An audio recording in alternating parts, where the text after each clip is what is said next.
두 번째 광야 예배. 어떻게 보면 이제 우리 부천교회 본당보다 좋으면 좋았지 나쁘진 않은 것 같습니다. 애써 긍정 지어보려 합니다. 누가 뭐래도 먹고 사는 것이 시급한 때죠. 그 문제가 우리에게 가장 중요해요. 아무리 신앙생활의 기쁨을 강조해도 당장 먹을 것이 없는 이들에게는 그 기쁨과 소망의 소리, 웃음소리가 들리지 않을 것입니다. 아무리 은혜가 넘치는 말씀이라도 당장의 중한 고통에 빠져 있는 자들에게는 그 어떤 위로로 들리지 않을 겁니다. 오늘날 도처에 만연해 있는 목회 현장의 현실이 그렇습니다. 먹고 사는 문제가 가장 중요한 이슈입니다. 목회 현장에서 먹고 사는 문제로 고통받고 있는 수많은 사람들을 우리는 만나게 됩니다. 지난달 회사 구조조정으로 15년간 다닌 직장을 잃고 이것저것 알아보고 있는 한 가장의 심정은 어떠하겠습니까? 그런 신문 인터뷰에서 이렇게 말합니다. 초라한 백수가 되니 먹고 사는 문제가 여간 빡시네요. 알바 자리도 없고 나이가 있어서 직장 구하기는 하늘의 별 따기인 것 같습니다. 아무튼 시간은 많으니 온라인 마케팅을 잘 분석해서 한번 해볼까 하는데 정작 왕초짜가 하기에는 이것마저 쉽지 않아 보이네요. 크리스천들도 이러한 삶의 현장에 함께 놓여 있기는 마찬가지입니다. 그리고 우리 크리스천들은 그럴 때 갈등합니다. 먹고 사는 문제와 신앙생활의 정도 그 사이에서 갈등을 할 수밖에 없습니다. 진짜 성도라면 신앙으로 이겨내야지, 주일날 다 되면 믿음으로 닫아야지 하며 퉁명스럽게 넘어갈 일이 아닙니다. 많은 성도들은 신앙생활을 통해 먹고 사는 문제가 직접 해결되기까지를 우리 바라고 있는 거 아닙니까? 그저 영의 문제면 해결되면 됩니까? 이 현실의 문제, 육신의 문제, 먹고 사는 문제 더 중하지 않은 분이 있습니까? 생업을 위해 주일날에도 노동하러 가는 이들에게 교회에 나오세요, 가게 문 닫으세요 라고 말하기가 쉽지 않습니다.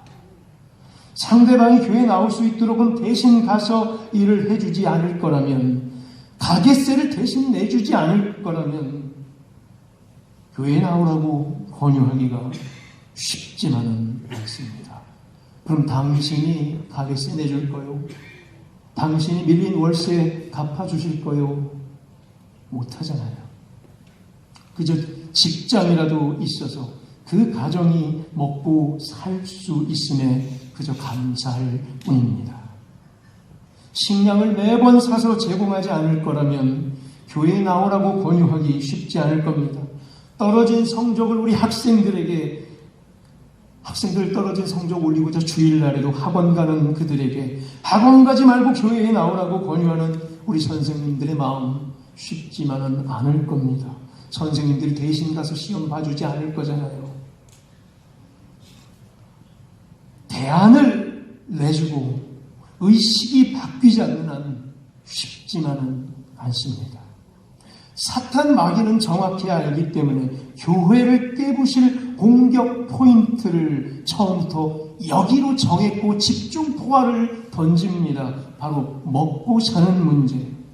먹고 사는 문제로 사탄은 오늘도 성도들을 공격할 것입니다.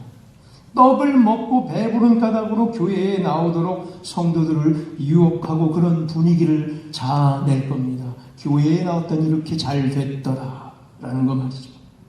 그럼 먹고 사는 문제가 해결되면 내가 교회에 나올게요, 이런 분들이 있죠. 평생 교회에 못 나오게 될지도 모릅니다. 왜? 먹고 사는 문제가 평생 동안 해결 안 되면 어떡하죠? 성적이 오르면 교회에 나올게요. 그 학생 교회에 못 나올지도 모릅니다. 대학 입시 다 끝날 때까지 성적이 안 올지 모르거든요. 그러다 먹고 사는 문제가 그렇다고 해결된다 하더라도 놀러 가느니라 교회 못 나옵니다. 성적이 조금 오를지라도 더 높은 성적을 또 끌어올리려고 과외에 더 많은 학원에 다니기 때문에 더 공부 많이 하느라고 교회에 못 나올 겁니다. 오늘날 많은 성도들은 육체적으로 그래서 굶주려 있는 것입니다.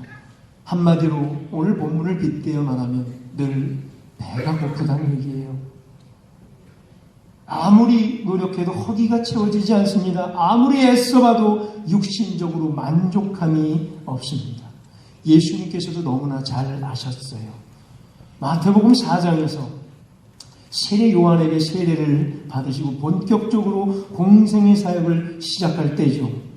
광야에 나가 40일 동안 금식을 하실 때의 일이죠. 온전한 인간의 모습으로 오셨기에 예수님도 40일간 금식했습니다. 주의하고 말이죠. 배가 고팠고 허기졌습니다. 사탄 마귀가 예수님께 했던 첫 번째 시험도 바로 뭐였죠? 먹고 사는 문제였습니다. 떡을 만들어 먹어라 했다고 했죠. 예수님께서는 구약성경 신명기 말씀으로를 물리치셨습니다. 신명기 8장 3절 사람이 떡으로만 사는 것이 아니오 여호와의 말씀으로 사는 줄을 네가 알게 하려 하십니다. 이 말씀으로 대응했죠. 사람이 떡으로 산다, 떡으로 살고 또 말씀으로 산다. 두 가지가 있어요. 떡과 말씀. 두 종류의 생명이 있다는 말이에요. 하나는 떡을 먹는 생명, 숨 쉬는 생명, 육신의 생명. 누차 몇 번 말했죠? 뭐죠? 푸시케의 생명, 헬라어로 푸시케의 생명, 숨쉬는 생명.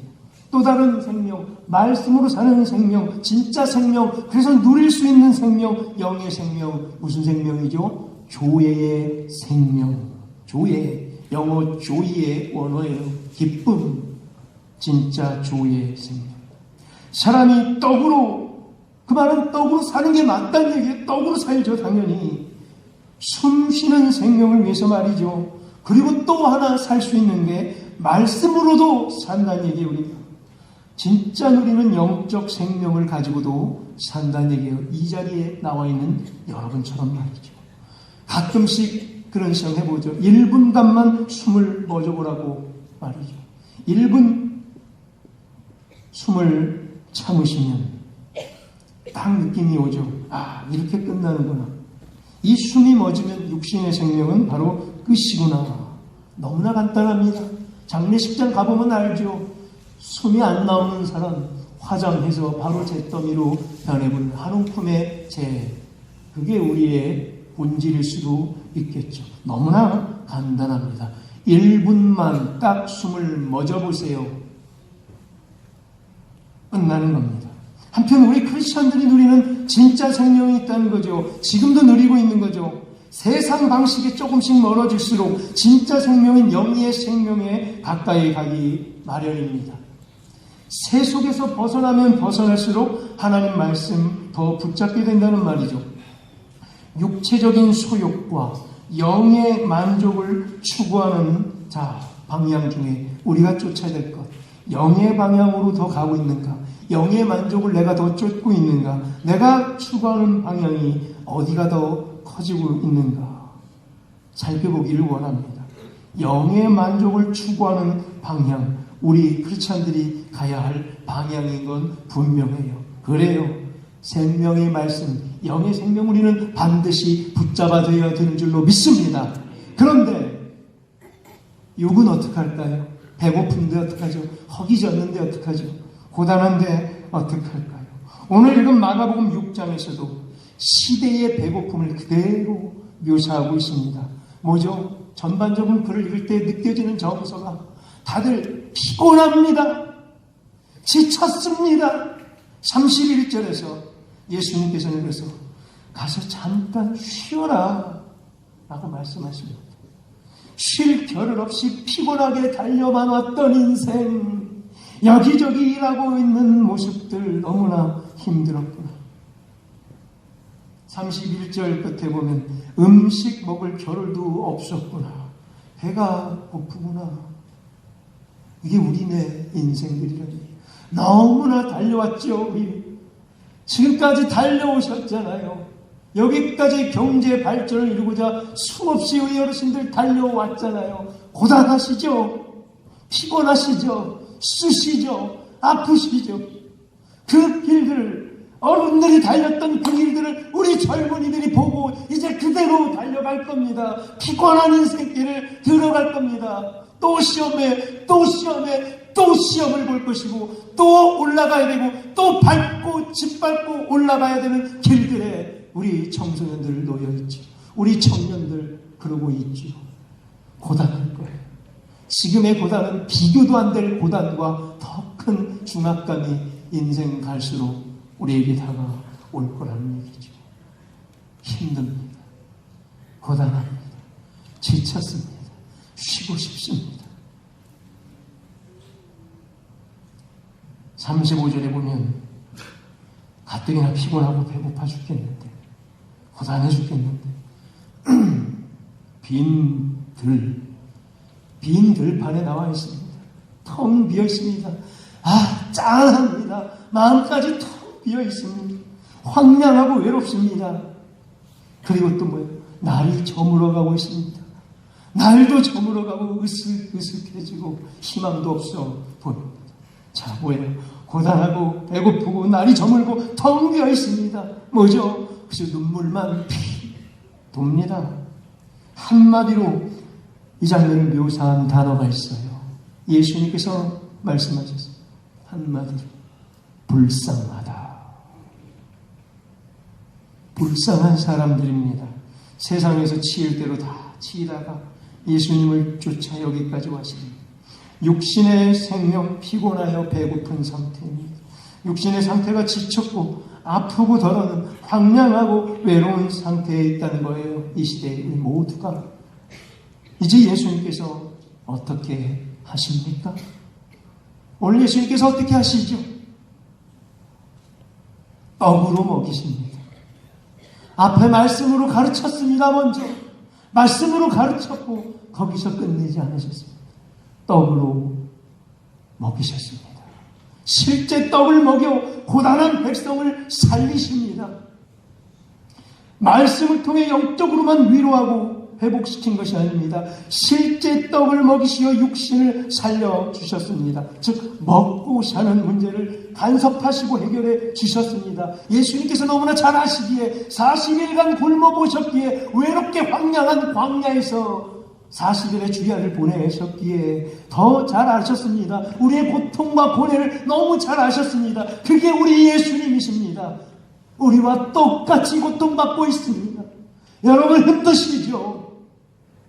예수님 똑같이 우리처럼 힘들어할 줄로 믿습니다. 우셨죠? 피눈물 흘리셨죠? 예수님은 저희보다 더하면 더할 것입니다. 당신의 백성들이 굶주리고 고단해하는 그리고 아파하는 그 모습을 아시고 예수님께서는요 그냥 보고만 계시지 않으셨습니다. 우리 구성의 성도들 아파하고 고단하고 피곤해하고 눈물 흘리는 이 모습을 보시고 그냥 가만히 계시지 않을 것은 분명합니다. 실제로 먹이셨고 실제로 필요를 채워주셨습니다. 우리 예수님 로마 병정에게 매 맞았고 십자가에 찍히셨고 장대에 높이 벌거벗은 채 온갖 수욕과 수치를 당하고 달리셨습니다. 고통을 너무나 잘 아시는 우리 예수님께서 우리 부성교회 성도들의 고통, 우리 중에 가장 큰 고통을 겪고 있는 분들 혹시 내가 제일 배고프소? 여러분보다 더 큰 고통으로 지금 우리와 함께하고 계신 줄로 믿습니다. 매맞고 찢기고 굶고 들판에 해질녘에 나와 있는 우리의 심정을 아십니다. 그날 금요일 날 모든 일거수일투족을 잊을 수가 없습니다. 여러분도 마찬가지죠. 우리의 고통, 매 맞고 나뒹굴어졌고 집어 던져서 굴렀고 도로는 찢겼고 하루 종일 그전에도 굶었는데 그날까지 굶어서 또 배고프고 들판에 내던진 느낌 해가 질 무렵 허망했던 우리 그 빈 마음들, 텅 빈 마음들 그대로 오늘 이 마가복음 6장의 현장에 들어와서 그들을 지켜주셨던 하나님의 시선이 오늘 우리 모두를 따스하게 맞아줄 줄로 믿습니다. 왜 그러셨지요? 왜 실제로 떡으로 먹이셨고 필요를 채워주셨을까? 딱 하나. 근거는 딱 하나입니다. 바로 불쌍히 여기셨기 때문입니다. 오늘 본문에서 아무리 제가 단서를 찾으려 해도 딱 하나 집중되고 있는 떠오르는 단어 하나, 불쌍히 여기셨기 때문에. 예수님의 종국의 목표는 아시죠? 영의 생명으로 우리를 살리시고 구원으로 인도하는 것 딱 하나 맞습니다. 틀림없습니다. 그래서 영의 말씀 중요합니다. 그런데 예수님께서는 오늘 이 시대의 아픔을 안고 살아가는 당신의 백성들의 현실적인 필요, 육신적인 필요, 육신의 생명을 돌보시고 계셨습니다. 그리고 그들을 살리셨습니다. 푸시케를 어루만져 주셨습니다. 그 숨이 멎지 않도록 그 숨이 유지될 수 있도록 계속해 주셨습니다. 먹고 사는 문제를 해결해 주셨습니다. 고단하고 피곤한 이 몸을 소생시켜 주셨습니다. 단 이것을 빌미 삼고 우리를 피곤한 몸과 육신을 채워주신 것을 빌미 삼아 우리가 먹고 사는 까닭으로 모여서는 안 됩니다. 궁극적인 것 하나님의 말씀을 쫓아 모이는 우리 되기를 바랍니다. 우리는 궁극을 향해 갑시다. 말씀을 쫓겠습니다. 무슨 일이 있어도 예배 드리겠습니다. 이 원초와 이 본질은 내려놓지 맙시다. 먼저 그의 나라와 의를 구하라는 얘기예요. 사람이 떡으로만 살 것이 아니라 하나님의 말씀으로 산다는 진리를 무슨 일이 있어도 붙잡는 우리 모두 되기를 간절히 축원합니다. 그리하면 하나님께서 먹고 사는 문제를 반드시 해결해 주실 줄로 믿습니다. 오늘은 제가 방점을 뒤의 것으로 찍겠습니다. 먼저 그의 나라와 의를 구하라라고 누차 외쳤습니다. 그리고 뒤의 것은 잊지 말자고 했죠. 그리하면 이 모든 것을 너희에게 더해 주리라. 그것을 우리 잊지 맙시다 그랬어요. 당연히 해줄 건데 뭐하러 읽겠습니까? 라고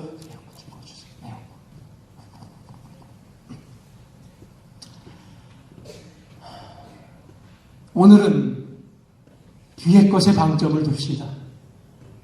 알아요 주님, 우리 먼저 그의 나라와 의를 구하겠습니다. 말씀으로 영의 생명 쫓겠습니다. 지금 근데 단 우리 들판에 내려앉아 있습니다. 해가 지고 있습니다. 배고프고 허기집니다. 솔직하게요. 앞에 때문에 안 들어오잖아요. 우리에게 필요한 건 뒤에 거예요. 그리하면 이 모든 것을 너희에게 더하신다면서요. 우리도 그럽시다. 그리하면 뒤에 거 읽습니다. 이 모든 것을 너희에게 더하신다는 하나님. 떡 주세요. 배고파요.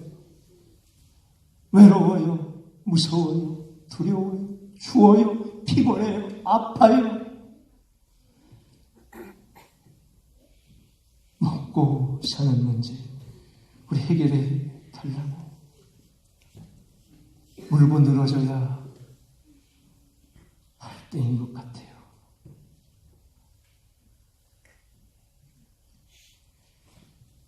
하나님께 지금 불쌍히 보여야 합니다. 딱 그게 답이더라고요. 오늘 하나님께서 왜 이렇게 했냐? 불쌍히 보여서요. 우리 다 불쌍히 보여야 돼요. 아직까지 교만이 만약에 누군가에게 살아서 꿈틀거리고 있으면 하나님께서 더 어떻게 하실지 몰라요. 우리 그냥 불쌍히 보여야 돼요. 답은 딱 하나. 사랑하는 성도 여러분, 우리 부성교회를 하나님께서는 지금 어떻게 보고 계실 것 같습니까? 하나님, 우리를 지금 어떻게 보고 계십니까? 혹여나 그때는 이랬어야 됐고 그때 저랬어야 됐지, 저 사람이 저랬고 저 사람 때문에 이렇게 된 거야. 이게 핵심입니까, 우리? 아닙니다. 이게 핵심이 아닙니다. 제발. 우리의 팩트, 우리 부성교회에게 임한 하나님의 사실을, 지금 우리에게 당하고 있는 이 사건의 핵심은 하나님께서 우리를 치신 겁니다. 거부할 수 없습니다. 하나님께서 이렇게까지 안 하실 수도 있었는데, 그러나 우리 부성교회에 이런 방식으로 하나님께서 결국 치셨습니다. 그래서 우리는 불쌍히 여겨달라고 부르짖는 방법밖에 없습니다. 하나님 보시기에 불쌍하게 보여야 됩니다. 여전히 고개를 뻣뻣이 들고 있으면 안 됩니다. 교만의 모습이 조금이라도 싹시 보여서는 안 됩니다. 하나님 굳이 이렇게까지 하셨어야겠습니까? 라고 너무 야속해서 수차례 물어봤고, 여러분들도 수차례 물어보셨죠. 굳이 이 방식으로 했어야 됐습니까? 라고. 시간을 돌려놓더라도, 그런데 이런 생각만 들어요. 하나님께서는 시간을 돌려놓더라도 이렇게 하셨을 것 같다. 실수하지 않는 하나님이라고 우리는 누차 찬양하지 않았습니까?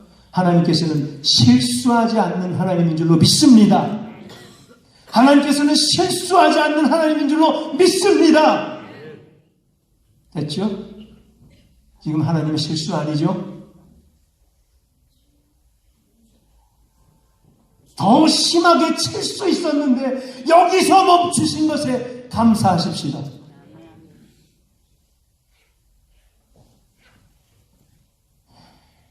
우리의 교만이 모두 꺾이지 않는 한 혹 하나님이 더 치실지도 몰라요. 하나님께서는 우리의 교만과 고집을 치신 거예요. 여전히 자기 자신은 다 옳다고 여기고 형제의 작은 실수와 잘못을 정죄하는 교만을 전면으로 치셨습니다. 전통을 빌미 삼아 44년 자기 고집과 아집을 관철시키려는 불통의 모습을 그대로 치셨습니다. 아무리 외쳐도 하나 되지 못하는 우리의 이 고질병, 늘 3, 3, 5 끼리끼리 모일 수밖에 없는 갈라져 있는 우리의 이 고질병을 그대로 절대로 치셨습니다. 생각을 달리하는 사람은 분명히 있을 수 있는데 여전히 용납하지 못하고 내 생각만이 오를 수밖에 없는 우리의 완고한 마음을 치셨습니다. 자신의 눈 속에 있는 대들보는 눈 감아주면서 형제 눈 속에 있는 티끌을 흡입 파고 있는 독선과 위선과 아집과 외식을 치셨습니다. 제가 더 그때마다 엄하게 설교했어야 되는데 제가 너무 우유부단했습니다. 부임에 왔기에, 제가 개척한 교회가 아니기에 눈치 보기 바빴습니다. 부임한 자의 양심이 있자고 3년간은 기다려주자 했습니다. 아픈 성도들이기에, 상처를 너무 많이 받았던 성도들이기에 저까지 뭐라고 심하게 말하면 또 상처받을까 노심초사했었습니다. 제가 잘못했습니다. 제가 제일 잘못했습니다. 그때 알아들을 때까지 더 심하게 했었어야 되는데, 그럼 이 지경까지는 안 갔었을 텐데 하고 말이죠. 피해의식에 사로잡힌 자들이 너무 많았고, 자존감이 낮은 자들이 너무 많았고, 열등의식도 많은 사람들이 너무 많았기에 혹여나 마음 상할까 늘 저는 눈치를 봐야 했습니다. 너무나 아프고 마음 상하고 연약한 지체들이 많아서 그들과 함께 가야 했기에 우리 부성의 44년 너무 멀리 달려오지 못했나봐. 또 달리다가 삐걱거려 넘어졌고, 또 달리다가 뛰다가 부러져 넘어졌던 게 우리의 현실. 44년 우리는 요만큼 온 겁니다. 이게 우리의 현 주소입니다. 이게 우리의 본 모습입니다. 그 누구도 감출 수 없습니다. 하나님께서 우리를 광야에서 벌거벗긴 채 내모으셨습니다. 더 이상 우리 창피할 것도 없습니다. 다 벗기셨는데 혹 우리 중에 여전히 내가 좀 덜 벗었지롱, 너는 왜 이렇게 많이 벗고 있냐, 이 말이 나오십니까? 이제 말씀을 맺겠습니다.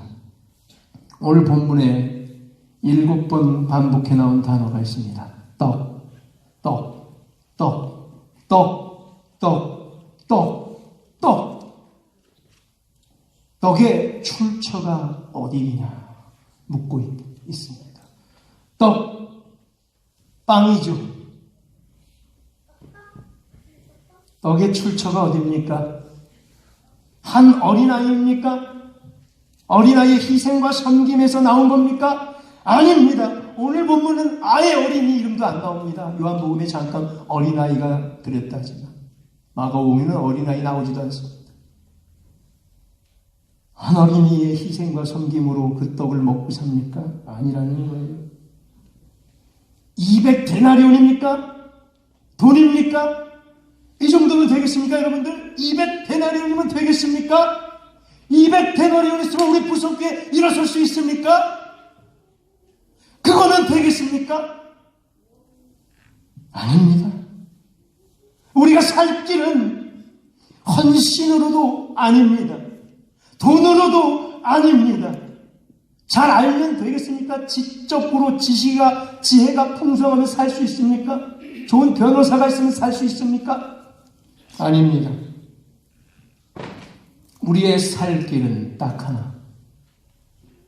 전적 무능을 인정하고 전적 타락을 시인해야 삽니다. 한 어린아이의 헌신 때문에 산 게 아니고 200데나리온이나 되는 많은 돈 때문에 사는 게 아닙니다. 우리가 살 수 있는 길, 생명의 떡이신 예수 그리스도 붙잡는 방법밖에 없습니다. 그는 긍휼이 많으신 하나님이십니다. 아가페 사랑으로 원수 같은 저희들을 위하여 십자가에 찍히신 그분의 사랑, 그것만이 우리가 살 길입니다. 왜 오늘 이 들판에서 예수님께서 떡으로 살려주셨지요? 왜? 딱 하나, 불쌍해서입니다. 이제 우리 주님 앞에 솔직해집시다. 순수해집시다. 우리 안에 있는 이 독기와 독소가 다 빠져나가면 하나님께서 그때부터 일하실 줄로 믿습니다. 더 이상 외식하지 말고 꾸며대지 맙시다. 완전히 벌거벗었는데 이제 무슨 체면 차릴 게 있겠습니까? 그저 하나님만 바라봅시다. 하나님만 바라보십시다. 하나님만 바라라. 이 음성 들읍시다. 우리는 지금 오늘 이 본문처럼 날도 저물어 가는데 그 해질 무렵에 빈 들판에 나와 있습니다. 피곤한 몸으로, 배고픈 몸으로, 허기진 채로, 거기다가 추운 겨울 춥기까지 합니다. 그리고 우리 옆에는 별로 마음에 쏙 들지는 않지만 그래도 지지고 볶고하면서 44년간을 함께한, 별로 사랑하고 싶지는 않으나 사랑해야만 하는 내 동료들이 내 옆에 앉아 있습니다. 그리고 하나님께서는 우리를 불쌍한 눈으로, 그 시선으로 우리를 바라보고 계십니다.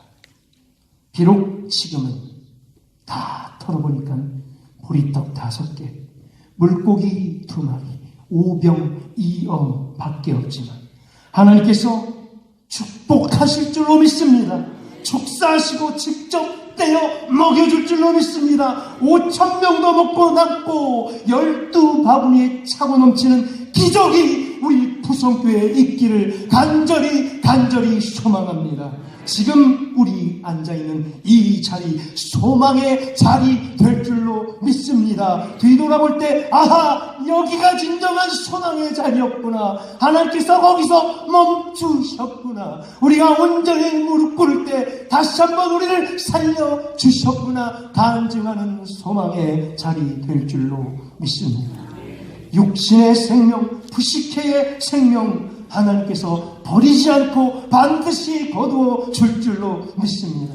이제 우리는 영의 생명, 조예의 생명, 하나님의 생명, 말씀의 생명 붙쫓읍시다. 조예를 잡을 때 이곳은 광야가 아니라 푸른 잔디가 될 줄로 믿습니다.